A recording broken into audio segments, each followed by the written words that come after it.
जय हिंद दोस्तों, स्वागत है आपको इस नए वीडियो में। और शुरू करते हैं आज नया चैप्टर जिसका नाम क्या है, बहुपद, जो क्लास 10th का है, बिहार बोर्ड। और बहुपद एग्जाम के व्यू से बहुत ही इंपॉर्टेंट चैप्टर है, क्योंकि यहाँ से एग्जाम में बहुत सारे क्वेश्चन पूछे जाते हैं।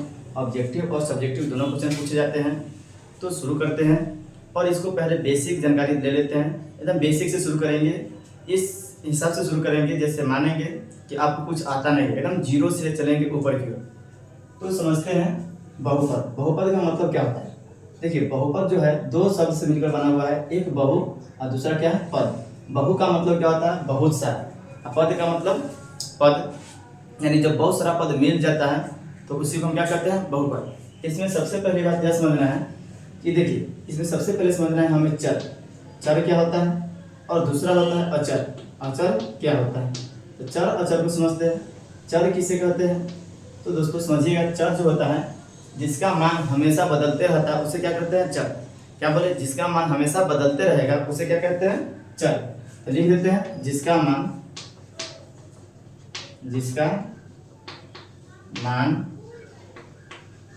हमेशा बदलते रहता है,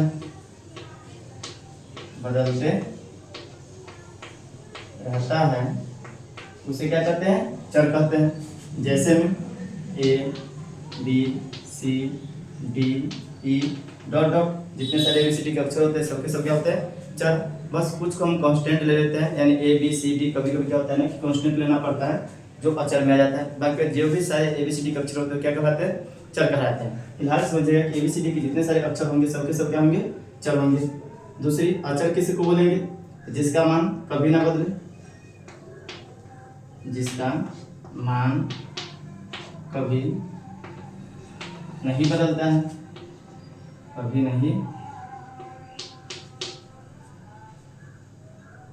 नहीं बदलता है, उसे क्या कहते हैं, अचर कहते हैं। जैसे संख्या हो गया 1 2 3 4, माइनस कर लीजिए 1 माइनस का 2 माइनस का 3 डॉट डॉट डॉट, अब जो भी चाहिए ले सकते हैं संख्या। जितने सारे संख्याएं होंगे वो सबके सब क्या होंगे, अचर होंगे। और जितने सारे ABCD के अक्षर है वो क्या होंगे, चर होंगे।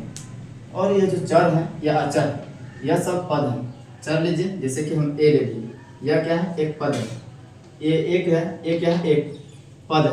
और जब यह दोनों एक साथ मिल जाएंगे, मल्टीपल में हो, जोड़ में हो, गुना में हो, भाग में हो, जब ये सारी चीज़ मिल जाते हैं तो वही क्या बनते हैं, बहुपद बनते हैं। जैसे समझिएगा कि जैसे 2 गुने ए लिखिए, यहाँ से क्या बन कर क्या आएगा, 2a। यह एक क्या हो गया, बहुपद हो गया। ऐसे तो 2 भी लिखिएगा तो यह बहुपद है, ए भी लिखिएगा क्या है, बहुपद है। लेकिन सिंगल है इसलिए क्या कहलाएंगे, एक पद कहलाएंगे। जब ये दोनों मिल जाएंगे जिससे प्लस के साथ जोड़ दिए, ये क्या कहलाएंगे, बहुपद कहलाएंगे। तो बहुपद जो होता है बहुत सारे पदों का क्या होता है, मेल होता है, ठीक ना। बहुत सारे पदों का क्या होगा, मेल होगा, उसी को हम क्या कहते हैं, बहुपद। जो चर और अचर से मिलकर बना होता है और बहुत सारे पदों का क्या होगा, समूह होगा, उसी को क्या कहते हैं, बहुपद कहते हैं। बहुपद की समझते हैं तो बहुपद होता है पद के आधार पर बांटा गया बहुपद को, और घात के आधार पर बांटा गया।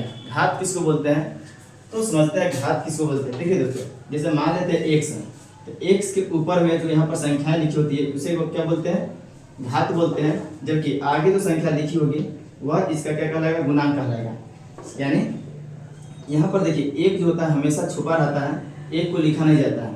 इसलिए अगर कहे कि x है तो x के पावर कितना है, जब भी कुछ ना रहे तो 1 होगा, और x के आगे क्या है तो 1 होगा। किसी भी चर के आगे हमेशा 1 रहता है और उसका घात हमेशा कितना रहता है, 1 ही रहता है। इस बात का ध्यान रखिएगा। और आइए समझते हैं कि ये बहुपद में पद किसे बोलते हैं और कितने पद के बहुपद हो सकते हैं। एक पदीय बहुपद किसे कहते हैं, द्विपदीय बहुपद किसे कहते हैं, उसी तरह से रैखिक बहुपद किसे कहते हैं, और द्विघात बहुपद किसे कहते हैं, त्रिघात बहुपद किसे कहते हैं। तो पहले हम समझते हैं घात के आधार पर, घात के आधार पर हम बहुपद को समझते हैं। घात के आधार पर बहुपद, घात के आधार पर बहुपद। दोस्तों घात के आधार पर बहुपद जो होता है मुख्य रूप से हमें 3 को ही पढ़ना है। एक क्या है, रैखिक बहुपद, दूसरा द्विघात बहुपद, और तीसरा हो जाता है त्रिघात बहुपद। होने के लिए तो बहुत सारे बहुपद होते हैं, जैसे 4 घात वाला बहुपद, 5 घात वाला बहुपद, 10 घात वाला, 100 घात वाला। लेकिन हमें मुख्य रूप से जो जानना है वो क्या जानना है, 3 को जानना है। एक क्या होता है, रैखिक बहुपद, किसे क्या बोलते हैं, रैखिक बहुपद, रैखिक बहुपद। दूसरा क्या होता है, तो द्विघात बहुपद, जो कि हमें इस चैप्टर में पढ़ना है। मेन फोकस हमें द्विघात पर देना है, द्विघात बहुपद। और तीसरा क्या होता है, तीसरा हो जाता है त्रिघात बहुपद, त्रिघात बहुपद।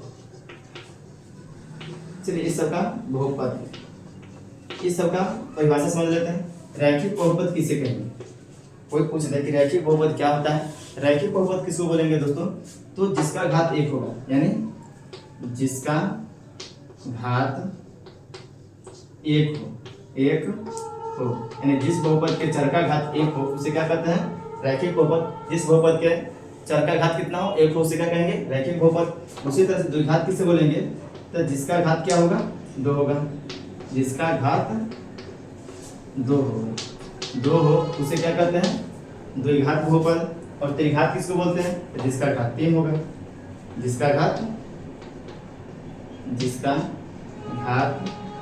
तीन हो उसे क्या कहते हैं, त्रिघात बहुपद।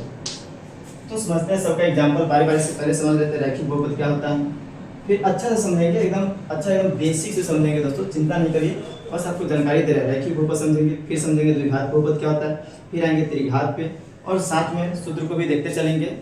ठीक है दोस्तों, देखते हैं क्या रैखिक बहुपद, बारी बारी से इसको समझ लेते हैं रैखिक बहुपद क्या है, फिर समझेंगे द्विघात बहुपद, साथ में इसका सूत्र देखते चलेंगे। तो समझिए रैखिक बहुपद किसको बोलते हैं, क्या बोले यहाँ पर कि जिस चर का घात एक होगा, यानी लगा लीजिएगा, परिभाषा लिख लीजिएगा अच्छी तरह से कि जिस बहुपद के चर का घात एक होगा उसे क्या कहेंगे, रैखिक बहुपद। जिस चर के बहुपद का घात क्या होगा, यानी जिस बहुपद के चर का घात दो होगा उसे क्या कहेंगे, द्विघात बहुपद। और जिस बहुपद के चर का घात कितना होगा, तीन होगा, उसे क्या कहेंगे, त्रिघात बहुपद। सभी को बारी बारी से समझने की कोशिश करते हैं। आप किसी चाहे स्क्रीनशॉट लेकर के और कॉपी अपना नोट डाउन कर लीजिए, आगे की ओर बढ़ते हैं।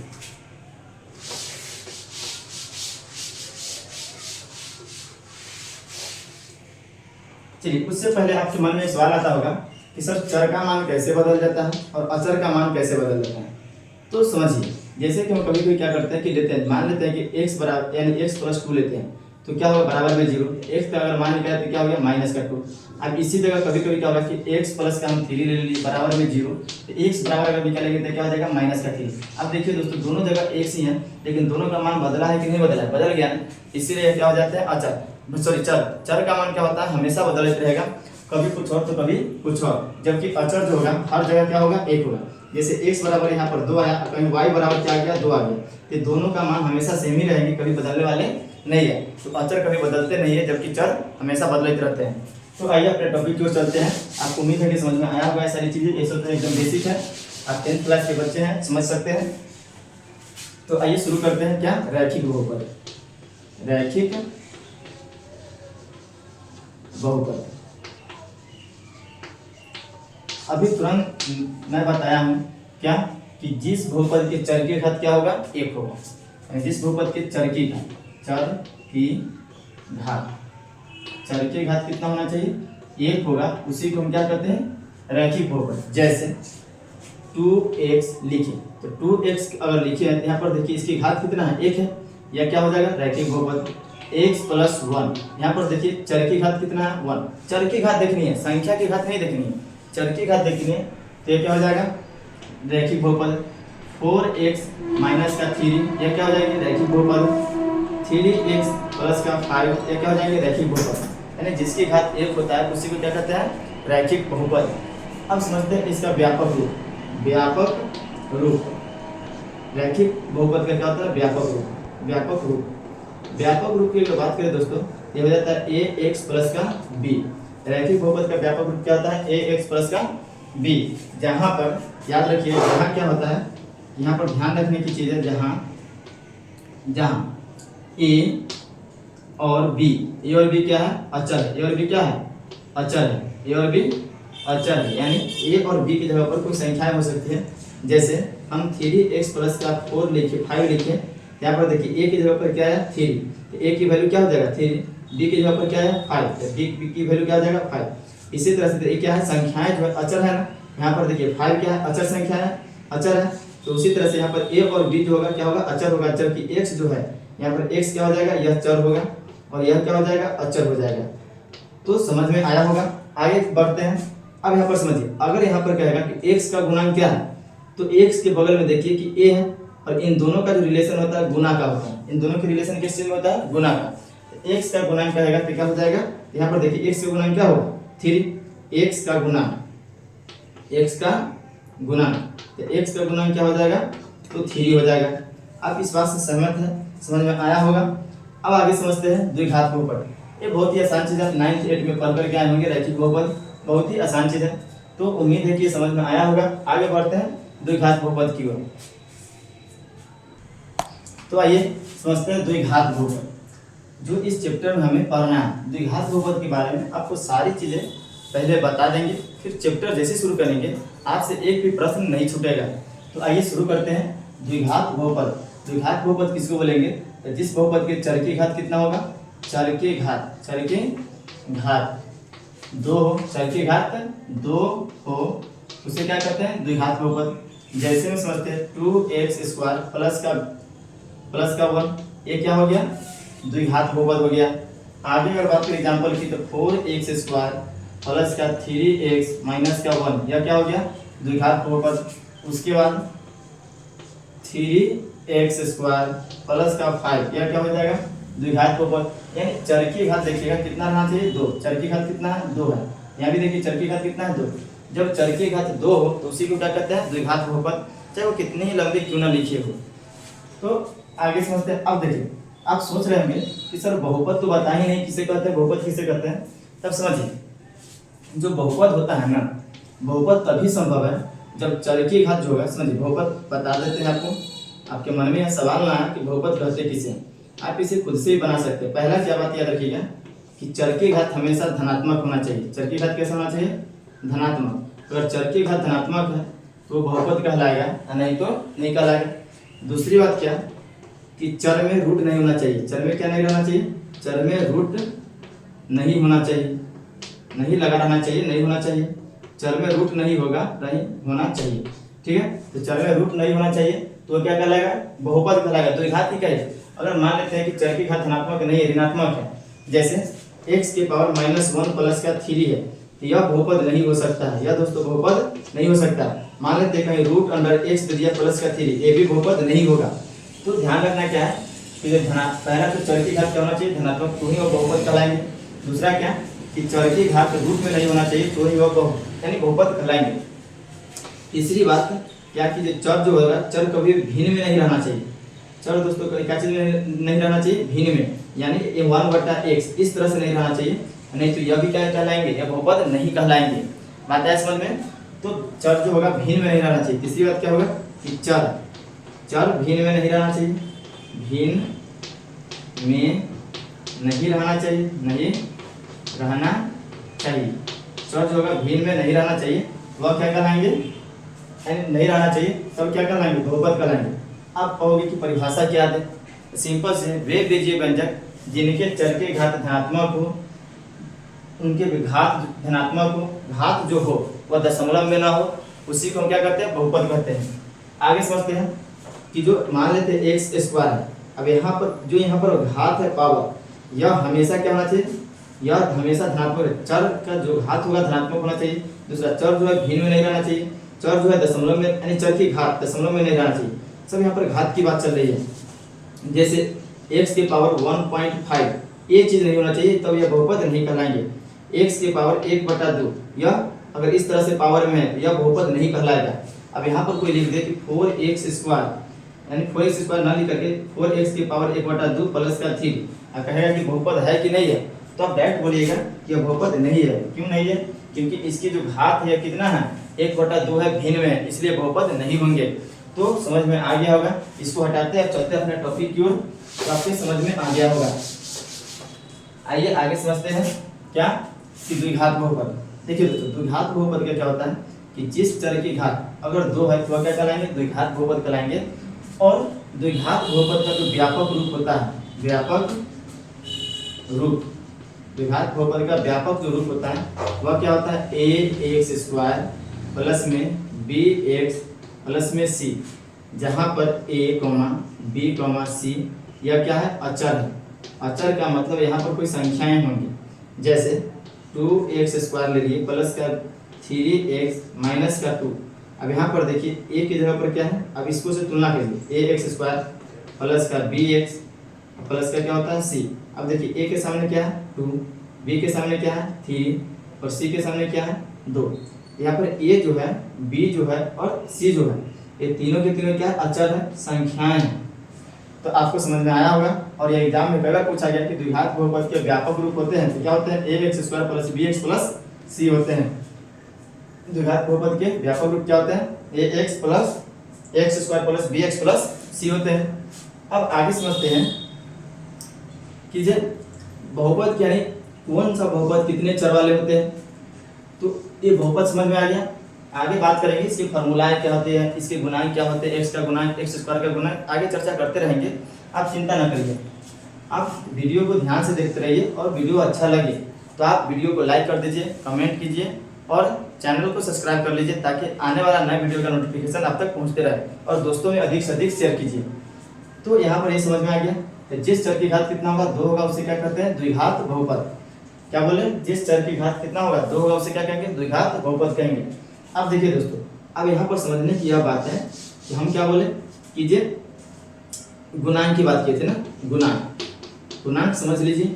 देखिए कहेगा अगर x² का गुणांक क्या है, x के बगल में देखिए कौन, x² के बगल में देखिए कौन है a, x² का गुणांक क्या हो जाएगा a। कहेगा x का गुणांक क्या होगा, तो x के बगल में कौन है b, तो x का गुणांक क्या हो जाएगा b। कहेगा कि c के गुणांक क्या है, तो c दोस्तों अचर है इसलिए इसका कोई गुणांक नहीं है।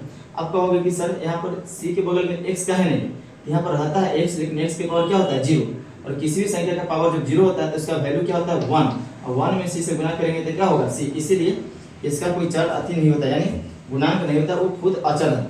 तो अगर यहाँ से मान लेते हैं क्वेश्चन पूछते हैं, आप कमेंट करके बताइएगा 2x² प्लस में 5x प्लस में 3। अब यहाँ पर बताइए, आप कमेंट में लिख करके बताइएगा x² का गुणांक क्या होता है और x का गुणांक क्या है। ठीक है, आप कमेंट में लिख करके बताइएगा, फिर आपको कमेंट में हम बताएंगे कि इसका गुणांक क्या होता है, क्या होगा समझिए। कमेंट आप करके बताइएगा। x² के देखिए बगल में क्या है 2 है, इसलिए x² का गुणांक कितना हो जाएगा 2। x के बगल में देखिए क्या है 5, इसलिए x का गुणांक क्या हो जाएगा 5 हो जाएगा। तो गुणांक आपको समझ में आ गया होगा, लेकिन ध्यान दीजिएगा कि चिन्ह के साथ लिखिए, प्लस में है तो प्लस में और माइनस में रहेगा तो माइनस में लिखिएगा। तो इतना समझ में आ गया। अब हम बात कर लेते हैं किसकी, तो त्रिघात बहुपद की। किसकी बात करते हैं, त्रिघात बहुपद। यह बहुत कम 10th में मिलेगा पढ़ने के लिए, क्योंकि त्रिघात बहुपद यहाँ पर पढ़ना है नहीं, थोड़ा बहुत है तो आपको बता दिया जाएगा। त्रिघात बहुपद में क्या होगा कि चर की घात कितना होना चाहिए, चर की जो घात होगा, चर की घात कितना होगा 3 होगा, चर की घात कितना 3 होगा, उसी को क्या कहेंगे त्रिघात। जैसे x³ प्लस का 4x² माइनस का 2x प्लस का 5, यह क्या हो गया त्रिघात बहुपद। तो देखिए यहाँ पर अधिकतम घात देखना, अधिकतम यहाँ पर घात कितना है 3 है, इसलिए क्या कहलाएंगे त्रिघात। अगर यहाँ से मिटा दो तब कुछ बताइए कौन सा बहुपद है। तो देखिए अधिकतम घात कितना है, अधिकतम घात आप देख पा रहे हैं कितना है 2 है, इसलिए क्या कहलाएंगे द्विघात। लेकिन यहाँ पर जैसे ही x³ लगा दिए तो 2 से कितना पावर अधिक है, यानी 3 जो है ज्यादा है, इसलिए हो जाएंगे त्रिघात। इसी तरह से अगर कहें x के पावर 4 प्लस का 3x माइनस का 5, हमें पूछेगा कि कौन सा बहुपद है, तो यहाँ देखिए अधिकतम घात कितना है 4, अधिकतम घात 4 होने के कारण क्या कहलाएंगे चतुर्थ घात बहुपद। क्या कहलाएंगे चतुर्थ घात बहुपद। तो इस तरह से आप घात देख करके बता सकते हैं कि कौन सा बहुपद यानी है, एक रैखिक है कि त्रिघात है कि द्विघात है। क्या अधिकतम घात देखिएगा। अब मान लेते हैं एक और एग्जांपल देते हैं आपको, x² प्लस का 3x³ माइनस का 5x प्लस का 4। अब बताइए कौन सा बहुपद है, तब देखिएगा इन सभी में अधिकतम घात कहाँ है, अधिकतम घात कितना है 3 है, अधिकतम घात 3 है, क्या कहलाएंगे त्रिघात बहुपद कहलाएंगे। तो आपको समझ में आ गया होगा। तो चलते हैं अब आगे की ओर और क्या समझते हैं कि कौन से बहुपद कितने चर वाले हैं। तो आइए इसको मिटाते हैं। तो आइए समझते हैं कि कौन से बहुपद कितने चर वाले हैं। दोस्तों चर का मतलब क्या होता है, अभी तुरंत बताया हूँ। चर जो होता है ABCD के अक्षर क्या होते हैं, ABCD के जो भी अक्षर होते हैं एक एक कहलाते हैं, चर कहलाते हैं।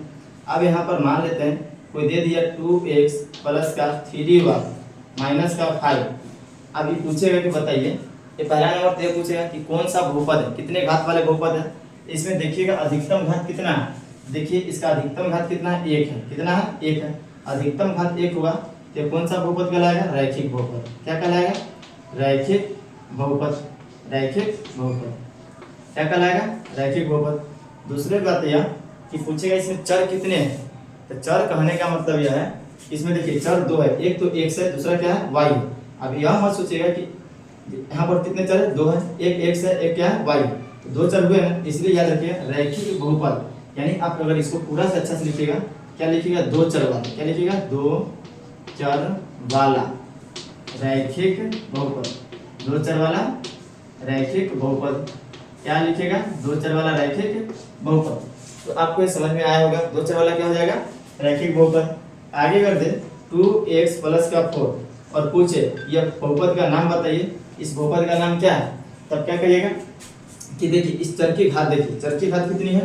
तो चर की घात 1 है, और चर की घात 1 हुआ तो इसे क्या कहेंगे? रैखिक बहुपद। और चर इसमें कितने हैं? एक ही चर तो x है, एक चर है, इसलिए क्या कहलाएंगे? एक चर वाला। क्या कहलाएंगे? एक चर वाला। एक चर वाला रैखिक बहुपद। एक चर वाला रैखिक बहुपद। एक चर वाला रैखिक बहुपद। बहुपद एक चर वाला क्या हो जाएंगे? रैखिक बहुपद। अब एक और क्वेश्चन देते हैं आपको, 2x स्क्वायर प्लस का 3x माइनस का 5। आप बताइए कौन सा बहुपद है? तो ये आप ये दोस्तों समझिए कौन सा बहुपद है। यहाँ पर देखिए पहला तो चर समझिए, चर क्या है? देखिए यहाँ x है, यहाँ भी क्या है? x है। आखिर x ही तो है, दो जगह x है तो ये दो चर नहीं कहलाएंगे, एक ही चर कहलाएंगे। जैसे एक एग्जांपल देते हैं, मान लीजिए आप कभी ना कभी फोटो तो खींचे होंगे, आपके पास फोन होंगे, फोटो सेल्फी तो जरूर लेंगे। सेल्फी जब लेते हैं तो उस फोटो में और आप में क्या दोनों अलग अलग है कि एक ही है? दोनों एक ही है, एक ही है, इसलिए वो एक ही आदमी ना कहलाएगा, अलग थोड़ी कहलाएगा, दो थोड़ी काउंट होगा, एक ही काउंट होगा। उसी तरह से यहाँ पर x स्क्वायर है और यहाँ पर x है, ये दोनों भले ही अलग अलग है लेकिन जाति दोनों का तो सेम है। जाति क्या है? दोनों का सेम है, इसलिए एक चर में काउंट होंगे। यह क्या हो जाएंगे? एक चर वाले। क्या होंगे? एक चर वाले। एक चर वाला। अब देखिए इसका जो है घात, घात कितना है? 2। और दो घात वाला को क्या बोलते हैं? द्विघात। एक चर वाला क्या हो जाएगा? द्विघात बहुपद। एक चर वाला क्या होगा? द्विघात बहुपद। एक चर वाला क्या हो जाएगा? द्विघात बहुपद। तो उम्मीद है कि आपको समझ में आया होगा। चर अचर पहचाने यानी कितने चर वाले कौन से बहुपद है, नहीं है। चलिए एक और क्वेश्चन करा देते हैं। मान लेते हैं 3x y प्लस का 4 क्या हो जाएगा? z। बताइए यह कितने चर वाले हैं? कितने चर वाले हैं? देखिए इसमें चर की संख्या कितने? 1 2 3, ये 3 चर वाले हो जाएंगे। घात देखिए अधिकतम घात कितना नजर आ रहा है? 1 नजर आ रहा है, इसलिए क्या हो जाएंगे? एक चर वाले यानी सॉरी हाँ ठीक है 3 चर वाले क्या हो जाएंगे? 3 चर वाले रैखिक बहुपद। क्या हो जाएंगे? 3 चर वाले रैखिक बहुपद। क्यों? क्योंकि इसमें चर कितने हैं? एक x है, दूसरा y है, तीसरा क्या है? z है। तो 3 चर वाले क्या हो जाएंगे? घात अधिकतम कितना है? 1 है, इसलिए हो जाएंगे 3 चर वाले रैखिक बहुपद। क्या होंगे? 3 चर वाला रैखिक बहुपद। रैखिक बहुपद। बहुपद। एक और क्वेश्चन कराते हैं, पी स्क्वायर माइनस का 3 यह कौन सा बहुपद है? देखिए पी स्क्वायर में देखिए कि चर कितना है? एक ही तो पी है, केवल क्या है? पी है, इसलिए क्या हो जाएंगे? एक चर। एक चर वाला। एक चर वाला। देखिए तो घात कितना है? 2। घात 2 वाला को क्या बोलते हैं? द्विघात बहुपद। क्या बोलते हैं? द्विघात बहुपद। उम्मीद है कि आपको समझ में आ गया होगा कि जे कौन सा बहुपद कितने चर वाले हैं, नहीं है। और एग्जाम में ऑब्जेक्टिव कई बार पूछा जाता है कि निम्नलिखित में से एक चर वाले बहुपद, एक चर वाले द्विघात बहुपद कौन है, और 4 ऑप्शन देते हैं, उनमें से छांटना पड़ता है। तो आपको बेसिक खत्म करने के बाद आपका एक टेस्ट लिया जाएगा जिसमें देखा जाएगा कि आप लोग कितना नंबर ला पाते हैं। तो इसके लिए आप लोग तैयार रहिएगा, और एकदम तैयार तभी ना हो पाइएगा जब हर एक चीज़ को अच्छी तरह से नोट डाउन कीजिएगा, नोट कीजिएगा और हर एक बात को अच्छे से सुनिएगा। नहीं तो मोबाइल चालू कर लीजिए और ध्यान इधर उधर रखिए तो समझ में आने वाला नहीं है।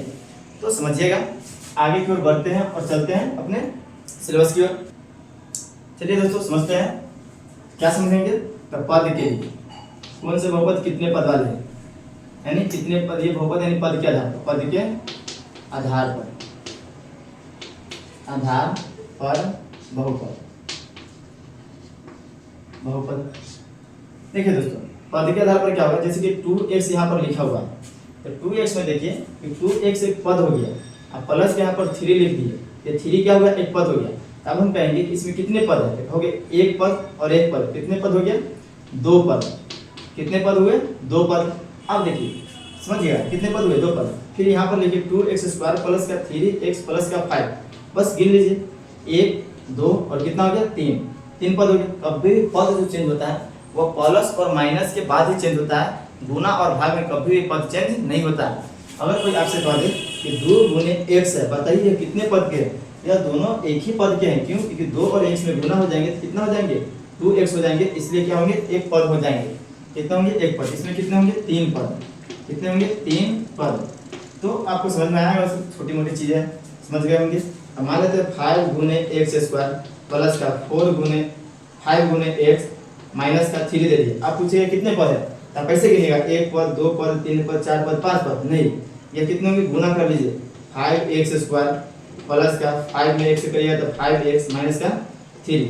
अब गिनिए 1 2 3, अब यह कितने पद हुए, अब यह तीन पदीय बहुपद हुए, कितने यानी कितने पदीय हैं, तीन पदीय। अब दोस्तों इसका पूरा नाम अगर कोई बोलने के लिए, देखिए दो पद वाले, देखिए कितने चर हैं, तो एक चर है, इसलिए एक चर वाला दो पदीय बहुपद, चाहे आप ऐसे बोल सकते हैं दो पद वाला रैखिक बहुपद एक घात है, ठीक, इस तरह से बोल सकते हैं, एक घात रहेगा तो रैखिक, और दो घात रहेगा तो द्विघात हो जाएगा। पद देख लीजिए कितने पद है, तो इस तरह से आप नामकरण कर सकते हैं। तो आपको पद के आधार पर बहुपद समझ में आएगा होगा, एक पदीय बहुपद होता है, दो पदीय होता है, तीन पदीय होता है, चार पदीय, यानी जहाँ तक आप लिखते रहिए पद को वहाँ तक क्या होगा, उतने पदीय बहुपद होंगे, पद को गिनते रहिए, ठीक है। हर एक ये क्या है, खुद में एक पद है, यह पद है, तब तो ये सारा बहुत मिला तो क्या कहलाता है, बहुत, यानी बहुपद कहलाता है। जब बहुत सारा पद मिल जाता है तो उसी को हम क्या कहते हैं, बहुपद कहते हैं। अब यहाँ पर एक और थोड़ा सा समझ लेंगे क्या, कि बहुपद कौन होता है, कब होगा कब नहीं होगा, इस चीज को थोड़ा सा समझ लेते हैं और फिर अपने क्वेश्चन की ओर चलेंगे। तो आइए दोस्तों समझते हैं क्या है बहुपद की पहचान, इनमें से कौन सा बहुपद है और कौन सा बहुपद नहीं है। इसकी पहचान करने के लिए एक बात याद रखिएगा, क्या, पहली बात यह कि बहुपद की घात, क्या, यानी चर की घात याद रखिए, चर जो पीछे बताए हैं थोड़ा देर पहले, चर की घात, चर की घात क्या होनी चाहिए, धनात्मक। चर की घात क्या होना चाहिए, धनात्मक, चर की घात धनात्मक होनी चाहिए। दूसरी बात कि चर का जो घात होगा, चर की घात या दशमलव में नहीं होना चाहिए, यानी ऋणात्मक, ऋणात्मक नहीं होना चाहिए। तीसरी बात कि जो चर की घात होगा, चर की घात वह भिन्न नहीं होना चाहिए, भिन्न का मतलब बट्टा वाला, यह नहीं होना चाहिए। और चौथी बात क्या कि चर जो होगा, चर रूट में नहीं होना चाहिए, नहीं होना चाहिए, तो वह क्या कहलाएंगे, बहुपद कहलाएंगे, ठीक है। अब यहाँ पर देखिए इसमें देखिए 3x² यानी प्लस में घात है, लेकिन यहाँ पर आइए तो यहाँ पर देखिए घात क्या है, माइनस में, अब माइनस में घात है तो बहुपद होंगे, नहीं होंगे। आगे देख लीजिए अगला क्वेश्चन, 3 रूट अंडर क्या है, x प्लस का 5 है, यानी यहाँ पर x देखिए क्या चीज में, रूट में। हम अभी क्या बताएं कि चर जो होगा वो किस में होना चाहिए, रूट में नहीं होना चाहिए, यानी ये भी बहुपद नहीं होंगे। दूसरी ये देखिए x प्लस का 1 बटा क्या है, x, आपको ये तो बहुपद है दोस्तों, ये भी बहुपद नहीं है, क्यों, क्योंकि जब इसको सोल्यूशन करिए तो x प्लस का पता है कि नीचे इसका पावर 1 है, जब 1 के ऊपर जाता है तो क्या हो जाएगा, x इनवर्स लग जाता है, 1 माइनस में आ गया कि नहीं आ गया,